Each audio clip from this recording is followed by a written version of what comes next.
주시는 하나님의 말씀 마태복음 1장 1절에서 16절입니다. 함께 읽겠습니다. 시작. 아브라함과 다윗의 자손 예수 그리스도의 계보라. 아브라함이 이삭을 낳고 이삭은 야곱을 낳고 야곱은 유다와 그의 형제들을 낳고 유다는 다말에게서 베레스와 세레를 낳고 베레스는 헤스론을 낳고 헤스론은 람을 낳고 람은 아미나답을 낳고 아미나답은 나손을 낳고 나손은 살몬을 낳고 살몬은 라합에게서 보아스를 낳고 보아스는 롯에게서 오벳을 낳고 오벳은 이새를 낳고 이새는 다윗 왕을 낳으니라. 다윗은 우리아의 아내에게서 솔로몬을 낳고 솔로몬은 르호보암을 낳고 르호보암은 아비야를 낳고 아비야는 아사를 낳고 아사는 여호사밧을 낳고 여호사밧은 요람을 낳고 요람은 우시야를 낳고 우시야는 요담을 낳고 요담은 아하스를 낳고 아하스는 히스기야를 낳고 히스기야는 므낫세를 낳고 므낫세는 아몬을 낳고 아몬은 요시야를 낳고 바벨론으로 사로잡혀 갈 때에 요시야는 여고냐와 그의 형제들을 낳으니라.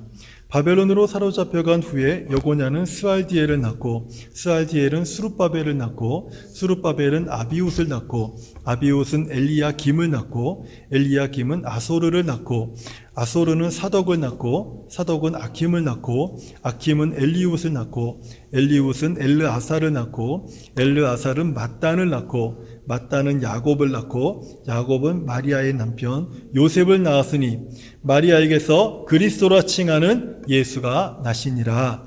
아멘. 여러분은 예수님의 돌봄을 내가 받고 있다 이렇게 생각을 하십니까?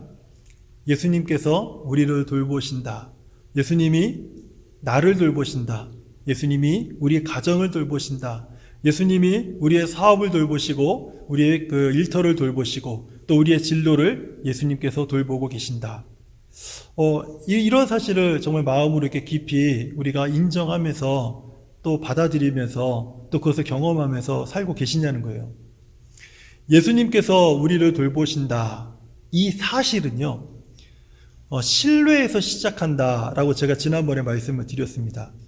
만약에 우리가 예수님께서는 나를 돌보시지 않는 것 같아 이런 생각이 우리가 생활하면서 많이 든다면 그것은 아마도 우리가 예수님에 대한 신뢰가 없던지 아니면 그 신뢰에 금이 갔기 때문에 우리 안에 그런 마음이 찾아오거나 든다라고 생각이 들어요. 우리가 예수님을 신뢰하지 못하도록 그 신뢰에 금이 가거나 또는 불신하게 되는 이유는요, 사람마다 다 다르겠죠. 또 이유가 여러 가지가 있겠죠. 하지만 그 중에 대표적인 것이 하나가 있다면 그것은 고난입니다.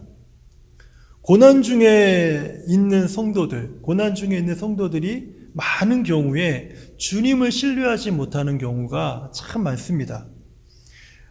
고난 중에 있는 성도들은요, 그 성경 말씀을 읽다가 사랑하는 말씀들을 하나씩은 가지고 있어요. 그 중에 대표적인 것이 로마서 5장 3절 4절의 말씀이에요.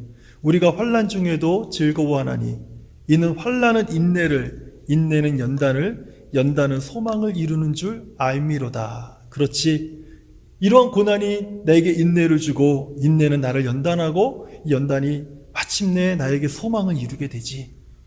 이렇게 생각하면서 주님을 신뢰하는 성도들이 많다면 얼마나 좋겠습니까? 하지만 안타깝게도 모든 성도들이 이 고난을 겪을 때에 내가 고난 중에 있을 때 이 말씀을 힘있게 붙드는 사람들이 그리 많지 않다라는 거예요. 오히려 어떤 상황이 놓이게 되냐면 이 말씀과 정반대로요. 고난은 우리 마음에 의심을 낳고 의심은 두려움을 낳고 두려움은 좌절에 우리를 가둬버린다. 이런 하나의 어떤 공식이나 또는 원리들이 더 가깝게 우리가 느껴지게 된다는 거예요. 의심은 주님에 대한 신뢰에 금을 가게 만들고요. 두려움은 우리가 하나님에 대한 신뢰를 포기하게 만드는 그런 마음들입니다. 이렇게 연약하기 짝이 없는 우리들에게 성경은 무엇이라고 말씀합니까? 두려워하지 말라는 거예요. 우리는 연약하기 너무 짝이 없어서 늘 의심하고 늘 두려워합니다. 고난이 오고 환난이 오고 아픔이 오고 내 삶에 여러 가지 어려운 일들이 닥치면 우리들은 그것을 해결하기에 앞서 우리는 그것을 이겨내기에 앞서 주님을 신뢰하기에 앞서 우리의 마음에 먼저 찾아오는 감정은 두려움이라는 거예요. 근데 성경은요, 우리가 잘 아는 이사야서 41장 10절의 말씀처럼 두려워하지 말라. 내가 너와 함께함이니라. 놀라지 말라. 나는 네 하나님이 됨이니라. 내가 너를 굳세게 하리라. 내가 참으로 너를 도와주리라. 내가 참으로 나의 의로운 오른손으로 너를 붙들어 주리라. 이렇게 말씀을 하세요. 그래서 우리는 이 말씀을 암송합니다. 막 달달달달 외워요. 그러면서 힘들고 어려울 때마다 두려워하지 말라. 내가 너와 함께함이니라. 놀라지 말라. 나는 네 하나님이 됨이니라. 내가 너를 굳세게 하리라. 참으로 너를 도와주리라. 참으로 나의 의로운 오른손으로 너를 붙들리라. 아멘 하고 하지만은 이상하게 두려움이 안 사라져요.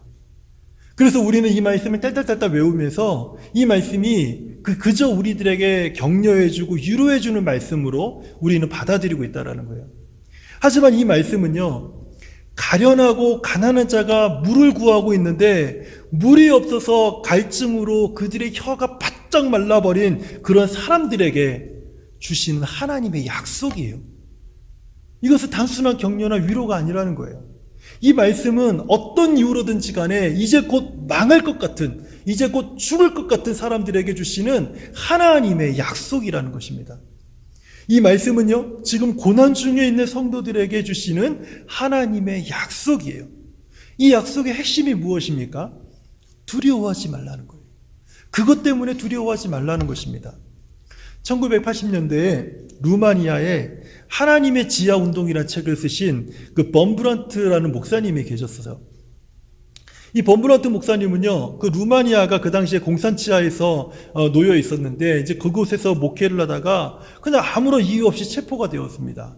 그리고 14년 동안이나, 무려 14년 동안이나 감옥에 gat혀서 옥생활을 했어요. 3년 동안은요, 빛도 안 들어오는 독방에 갇혀 있다가 결국은 루마니아에서 이 범브란트 목사님에게 사형을 선고했습니다.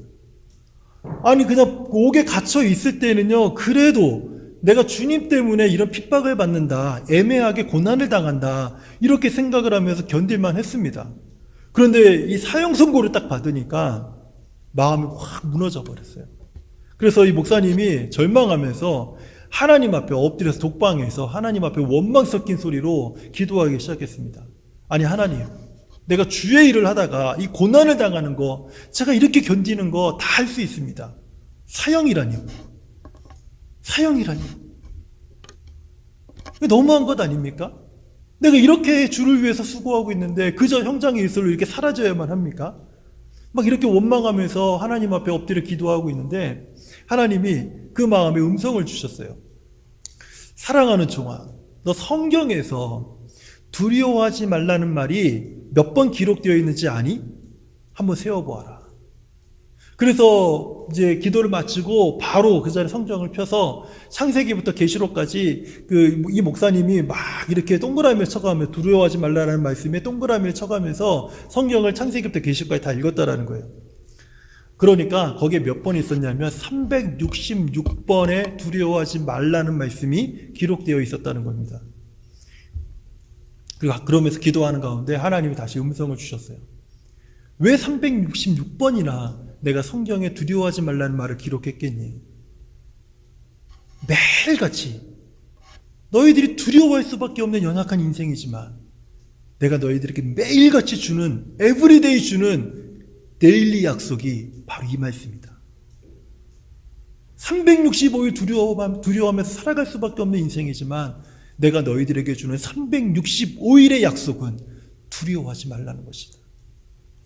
이 범브란트 목사님은 이 말씀을 깨달은 후에 비록 사형 선고를 받았지만 다시 감사함으로 그 옥생활을 견디게 되었습니다. 그러다가 은혜로 출소하게 되어서 그 루마니아의 독립운동, 그리고 루마니아의 복음운동을 위해서 하나님 앞에 헌신한 그런 어떤 간증을 보게 되었습니다. 예수님께서 정말 우리를 돌보고 계실까요? 지금도 마음속에서 또 우리의 삶 속에서 이 질문을 하고 계신 분들이 있다면 우리가 반드시 기억해야 될 것이 한 가지가 있습니다. 그것은요, 우리들에게 주시는 하나님의 약속이에요. 하나님의 약속. 오늘 우리가 함께 읽은 마태복음 1장에서 하나님께서는요, 우리를 돌보고 계신다라고 하는 가장 확실한 약속을 우리들에게 말씀하고 있습니다. 오늘 본문은요, 1절의 말씀처럼 아브라함과 다윗의 자손 예수 그리스도의 계보이다. 예수 그리스도의 족보이다. 이렇게 말씀하고 있어요. 중요한 것은요, 이 계보에 기록된 사람이 몇 명인가 하면 40명인데요. 이 40명 모두가 한 명도 빠짐없이 하나님의 약속을 받은 사람들이라는 거예요. 그렇죠. 이 성경에 기록된 이 사람들, 누구는 누굴 낳고 누굴 낳고 누굴 낳고 누굴 낳고 이걸 쭉 40번이나 반복하면서 우리가 읽었는데요. 이 사람들이 얼마나 대단한 사람이었길래 얼마나 대단한 사람들이었겠어요? 그러니까 이 사람들이 한 명도 빠짐없이 하나님의 약속을 다 받은 거죠. 이 사람들이 어떤 사람들이었을까요? 하나님과 세상이 인정한 사람들이었을까요?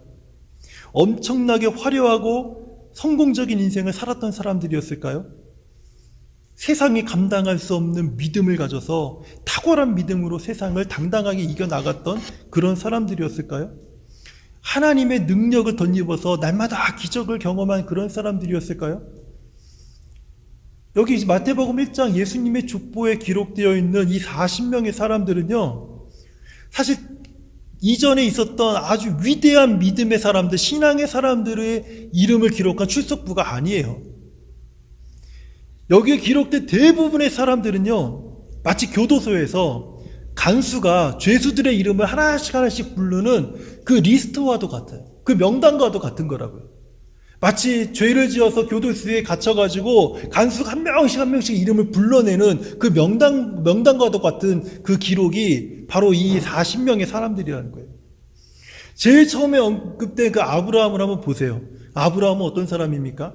아브라함은 자기가 살기 위해서요, 거짓말을 그냥 그 수차례 여러 차례 했던 사람이에요. 아브라함의 손자 야곱은 어떤 사람입니까? 오늘날로 얘기하면 카지노의 도박꾼처럼 아주 교활했던 사람입니다. 야곱의 아들 유다는 어떤 사람들이었어요? 정욕에 눈이 멀어서요, 매춘부와 계약을 맺은 사람이에요. 그 매춘부가 누군지 아세요? 자기 며느리였습니다. 다윗은요, 다른 사람의 아내를 그냥 왕의 권력과 힘으로 빼앗아 버리고 그 남편을 죽여버린 가정 파탄범이 다윗이었어요. 다윗의 아들 솔로몬은요, 온 이스라엘 땅에 세상 종교를 다 심어 놓은 사람이 아주 솔로몬이었어요. 라합은 어떤 사람입니까? 라합은 기생이었습니다. 룻은요, 그 사람은 이방 여인이었어요. 므낫세는요, 하나님이 이를 질근질근 갈면서 반드시 이놈 때문에 이스라엘을 멸망시키겠다라고 작정하게 된 그 왕이, 대표적인 왕이 누구냐면 이 므낫세였어요. 이스라엘의 가장 악한 왕, 가장 타락한 왕. 아몬은요, 하나님을 버린 사람이었어요. 이 족보에 오른 왕들의 절반은요, 악인들이었습니다. 그리고 다른 사람의 것을 자기가 갖고 있는 권력으로 착복한 사람들, 이런 사람들이었어요. 그뿐 아니죠. 몇몇은 제외하고 다 우상을 섬겼던 사람들이었습니다. 특별히 두 사람은요, 수많은 우상을 섬겨서 하나님의 심한 분노를 막 자극하고 일으켰던 사람이 이 안에 있어요. 이렇게 형편없는 사람들의 족보와 끝까지 함께 따라온 것이 있어요. 이 40명, 이 예수 그리스도의 족보에서 이렇게 형편없고 이렇게 타락한 사람들과 따라온 끝까지 따라온 한 가지가 있는데, 그것은 하나님의 약속이었어요. 하나님은요, 그들이 어떠하든지 상관없이 그들의 연약함을 돌보시고 그들의 죄의 문제를 해결하셨고 불안과 두려움으로 점철된 삶에 소망과 구원을 주시겠다는 하나님의 약속이 늘 이 족보 안에 따라다니고 있었다는 거예요. 그래서 하나님의 약속은요, 이 기근 속에서라도 굶어 죽지 않았고, 하나님의 약속은 이집트의 400년 노예 생활할 때도요, 세상 권력 앞에 그 약속은 엎드러지지 않았어요.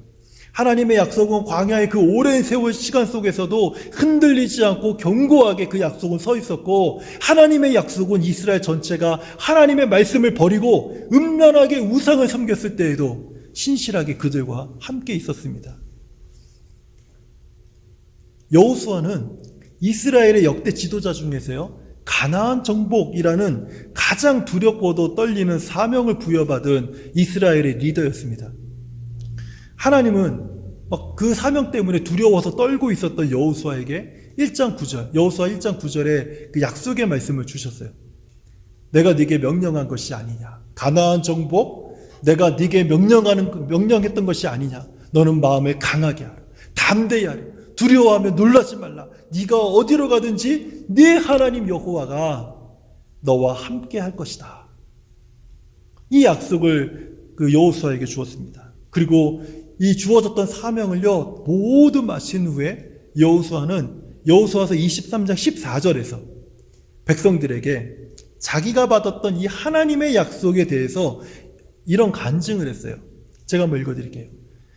보라, 나는 온 세상이 가는 길로 가려니와 너희의 하나님 여호와께서 너희에게 대하여 말씀하신 모든 선한 말씀이 하나도 틀리지 아니하고 다 너희에게 응하여 그 중에 하나도 어김이 없음을 너희 모든 사람은 마음과 뜻으로 아는 바니라. 여호수아는 하나님이 자신에게 주셨던 그 약속이 하나도 틀리지 않았고 하나도 어김없이 다 너희에게 응하지 않았느냐, 다 이루어지지 않았느냐, 이런 간증을요 그의 마지막 죽기 직전에 백성들 앞에서 남겼던 거예요. 히브리서 10장 23절은요 이렇게 약속하신 하나님, 그분은 어떤 분이십니까? 그분은 어떤 분이십니까? 이렇게 말씀하고 있어요. 약속하신 이는 미쁘시니 우리가 믿는 도리의 소망을 움직이지 말며 굳게 잡고, 우리에게 약속하신 하나님은 신실하신 분이십니다. 그분은 확실하게 믿을 수 있는 분입니다. 이렇게 히브리서 10장 23절에서 약속을 주신 하나님이 어떤 분이신지를 말씀하고 있어요. 그렇다면 이렇게 하나님께서 모든 성도에게 약속하신 이 견고하고도 신실하게 약속하셨던 이 약속의 실체는 무엇일까요? 하나님이 우리에게 약속을 주신다고 그랬는데, 그렇다면 구약부터 지금까지 이 약속의 실체는 무엇이냐는 거예요. 그 실체를 보여주시는 말씀이 오늘 우리가 함께 읽었었던 본문 말씀의 16절에 나와 있습니다.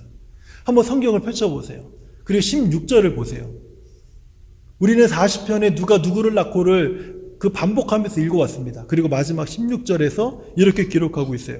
야곱은 마리아의 남편 요셉을 낳았으니 마리아에게서 그리스도라 칭하는 예수가 나니라. 우리 성도님들 생각에는 이 16절에서 가장 중요한 핵심된 말씀이 무엇이라고 생각하십니까? 그리스도라 칭하는 예수가 나시니라, 이 말씀이죠. 아멘이죠. 그런데요, 여기에 우리가 한 가지 더 주목해서 봐야 될 것이 있어요. 예수 그리스도, 예수가 나시니라, 그 다음에 찍힌 점 하나, 피어리드를 우리가 주목해서 봐야 됩니다. 성경은요 이 마침표 이후에 다른 어떤 족보도 기록하지 않고 있어요. 심지어 이 마침표 이후로는 예수 그리스도 이외에 우리가 기억해야 될 다른 이름을 우리에게 주지 않고 있어요. 지금까지. 그러므로 이 마침표는요 두 가지를 의미하고 있습니다. 두 가지를 의미하고 있는데, 하나가 무엇인가 하면 하나님의 약속은 예수 그리스도로 말미암아 완전히 성취되었다. 다른 하나는요, 예수 그리스도는 하나님의 약속의 완전한 결정체이다, 진정한 실체이다, 이거를 이야기하고 있는 거예요. 하나님은 당신의 약속을 성취하신 후에 고린도후서 1장 20절에서 이런 선언을 하셨습니다. 하나님의 약속은 얼마든지 그리스도 예수 안에서 예가 되니, 예스가 되니, 그런즉 그로 말미암아 우리가 아멘하여 하나님께 영광을 돌리게 되느니라. 즉 우리가 어떤 형편과 상황에 있든지 상관없이 오직 예수 그리스도만이 우리의 문제에 하나님이 주시는 충분하고도 완벽한 답이 된다라고 지금 말씀하고 있는 거예요. 하나님께서 마침표를 찍으시면서 우리에게 보여주신 그 약속의 실체, 그분은 예수 그리스도라는 거예요. 이것은 예수 그리스도가 우리 모든 문제의 해답이라고 성경이 성경 전체를 통틀어서 지금 말씀하고 있는 아주 중요한 말씀이에요. 그러므로 하나님의 약속은요, 예수 그리스도를 신뢰하는, 하나님의 약속은 예수 그리스도를 신뢰하는 모든 자들에게 하나님의 복되고 영광스러운 돌봄을 경험하게 만드신다는 거예요. 하나님의 약속이 누구라고? 그 실체가 무엇이라고요? 예수 그리스도입니다. 우리가 예수 그리스도를 신뢰할 때 비로소 우리는 하나님의 복되고 영광스러운 그 돌봄을 경험할 수 있게 된다. 이것이 오늘 성경이 우리들에게 주시는 말씀이에요. 마가복음 2장에는요, 하나님의 이 약속을 신뢰한 자들이 예수님의 돌봄을 경험했던 한 스토리를 우리에게 소개하고 있습니다. 예수님께서 가버나움 한 집에서 하나님의 나라의 복음을 전하고 계셨습니다. 그런데 그 소문이 퍼지니까 정말 그 소문을 듣고 얼마나 많은 사람들이 그 집으로 몰려왔는지 그 집의 대문 앞까지 들어설 틈이 없을 정도로 빽빽하게 모든 사람들이 그 집을 꽉 들어찼습니다. 근데 여기에 한 중풍병자와 그의 절친한 4명의 친구도 함께 있었는데요. 도저히 그 사람들을 뚫고 예수님 앞으로 갈 수가 없는 거예요. 근데 이 말씀을 가만히 보면은 이 4명의 친구들은요, 예수님에 대한 신뢰로 아주 충만했어요. 그러나 정작 병상에 침대에 누워 있었던 이 중풍병자는요, 예수님에 대한 신뢰가 없었습니다. 4명의 친구는 어떻게 해서든지 간에 이 병든 친구를 예수님 앞으로 데려가려고 막 애를 쓰고 있었는데, 정작 병든 친구는요, 이런 친구들의 노력이 못마땅했어요. 그냥 불편한 거예요. 굳이 저 많은 사람들을 뚫고 내가 저분 앞으로 가야 되나? 우리가 이런 노력을 해야 되나? 그러면서 좀 이런 말을 했을지도 몰라요. 야, 너네들이 이렇게 한다고 해서 정말 내 병이 나을 것 같니? 너네들이 이렇게 한다고 해서 애쓴다고 해서 내 병이 나을 것 같아? 이 병이 그렇게 쉽게 나을 병이 아니야. 그 4명의 친구들은요, 병든 친구의 말을 듣기보다는 어떻게 하든지 방법을 찾으려고 애를 쓰고 있었습니다. 결국 그 친구의 침상을 들쳐매고 지붕으로 올라갔어요. 그리고 지붕을 뜯어냈습니다. 그리고 침상에 줄을 매서 예수님 앞쪽으로 그 침상을 달아서 이렇게 내리기 시작을 했어요. 한번 생각을 해보세요. 이게 얼마나 희한한 광경입니까? 갑자기 있는데 지붕이 하나씩 들쳐지는 거예요. 그리고 거기서 침상 하나가 그 줄에 매달린 침상 하나가 쭉 지붕에서 내려오는 겁니다. 아니, 사람들이요, 이것을 보면서 얼마나 놀랐겠어요. 그리고 모든 시선들이 다 그 침상으로, 내려오고 있는 침상으로 다 쏠리고 있지 않았겠어요? 예수님도 말씀하시다가 말씀을 딱 멈추시고 중풍병자와 그 4명의 친구들을 번갈아 보셨습니다. 내려오는 침대를 보고 그 침대를 내려주고 있는 4명의 그 사람들을 쳐다보고 침상을 보고 쳐다보고 침상을 보고. 만약에 우리 성도님들이 지금 이 현장에 있었다면 이 상황을 어떻게 이해하시겠습니까? 제가 볼 때는요, 지금 이 상황은요, 의심과 두려움이 간절한 희망과 뒤섞여가지고 아주 혼란스러운 상황이에요. 여기에는 소망만, 희망만 있는 것이 아닙니다. 의심도 있고요, 두려움도 있어요.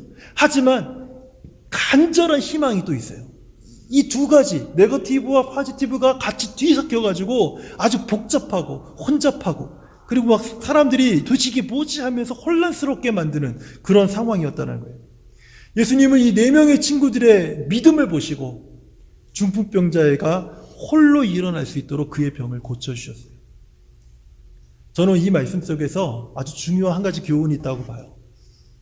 예수님에 대한 신뢰가 의심과 두려움을 이겼다는 거예요. 예수님을 향한 그 신뢰가 그 안에 있는 모든 많은 사람들이 그 두려움을 이겨냈다는 거예요. 하나님은 요한복음 16장 33절에서 예수 그리스도를 신뢰하는 모든 성도들이 경청해야 될 말씀을 우리들에게 주셨습니다. 이것을 너희에게 이르는 것은 너희로 내 안에서 평안을 누리게 하려 함이라. 이것을 너희에게 이르는 것은 너희로 내 안에서, 예수 그리스도 안에서 평안을 누리게 하려 함이라. 세상에서는 너희가 환난을 당하나 담대하라. 세상에서는 너희가 환난을 당하나 담대하라. 내가 세상을 이기었노라.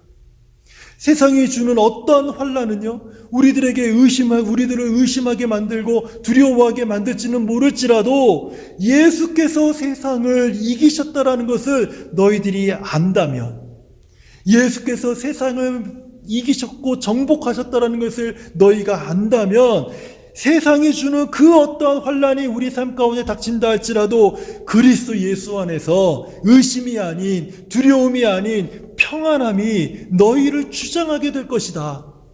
이게 바로 오늘 예수님을 신뢰하는 모든 성도들에게 하나님이 들려주고 싶으신 말씀이에요.